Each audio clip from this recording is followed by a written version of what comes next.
Hello and welcome. In this video, we'll be going over our top 10 things to consider when developing a basic resume.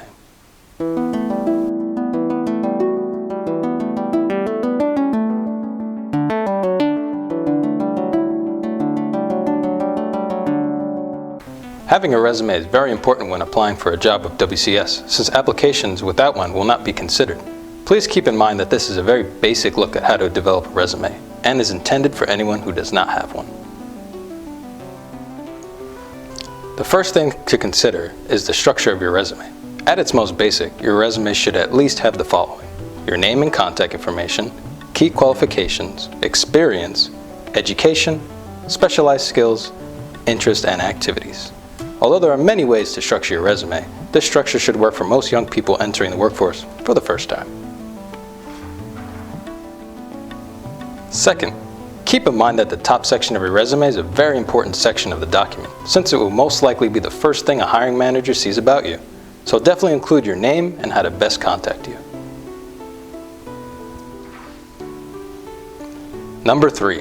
While the reader's eye is at the top of the page, consider highlighting your key qualifications right in that same space. Let them know what you're good at or feel very comfortable doing. Are you able to communicate well? Do you work well in a team setting? Do you speak other languages? Do you have a very flexible schedule? Well, make sure to mention it in this section in order to spark the interest of a hiring manager and urge them to continue reading. Number 4. Experience. When thinking about what should be mentioned, don't only think about jobs you've had in the past, even if for a short period of time, but also any volunteer opportunities or internships that you were part of. Remember that unpaid work, such as volunteering, is providing you work experience and should be mentioned. Number 5. Education. If you're still in high school, you should include the school you attend and your expected graduation date.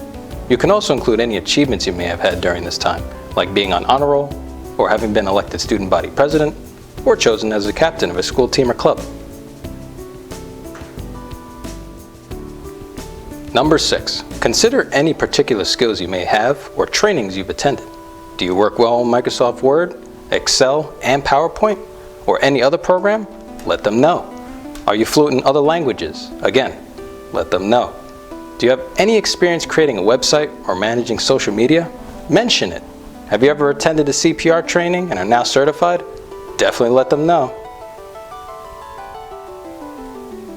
Number 7.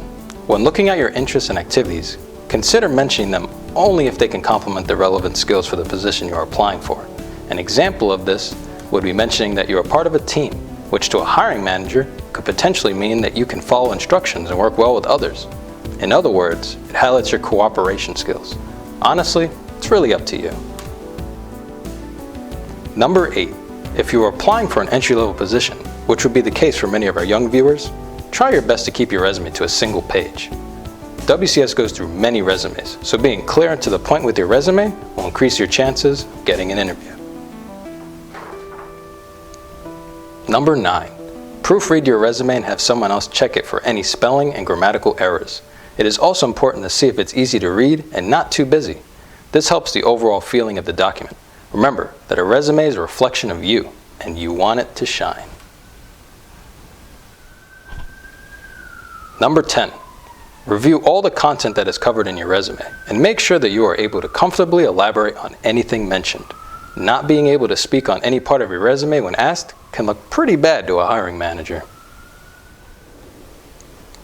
One last point. Remember that the main purpose of a resume is to land an interview for the position you applied for. So don't forget to practice, and practice being interviewed. If you would like more information on how to write a resume, you can definitely find tons of resources online. We'll post links to some of our favorites in the description below. If you would like to know more about how to apply for a job with WCS, check out the other videos in this series, and as always, thank you for joining us.